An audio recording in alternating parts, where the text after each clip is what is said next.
How to use USAJobs.gov. Hey everyone, welcome back to the channel. In this video I'm going to guide you on how you can use USAJobs.gov, so make sure to watch the video till the end. In order to use USAJobs.gov website, go ahead and then, assuming you're already logged into your account, by default on the home tab, this is the tab that you can use to search for the careers that you want to pursue in government job in the USA.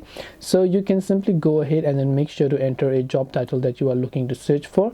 Then once you enter a certain job title that you want to search, you can hit the search button, and here you'll see all the available positions. So you can go ahead and select that, and after you do that, you'll be able to simply apply for them depending upon whether the job lets you apply or not, just for anybody out there, and you can hit the apply option to apply. Going on to the menu section from the top right, from where you'll be able to customize most of your profile settings, you can go to your profile name. Here you'll be able to view your active application, the saved jobs, and the saved searches. You can also actually go to the account section to be able to view your profile, the documents that you've added, and so on. And this way you'll be able to go ahead and then use USAJobs.gov. Hope this video was very helpful. If you have got any more questions, then feel free to also leave them down below. Thank you for watching till the very end, and see you soon in the next video.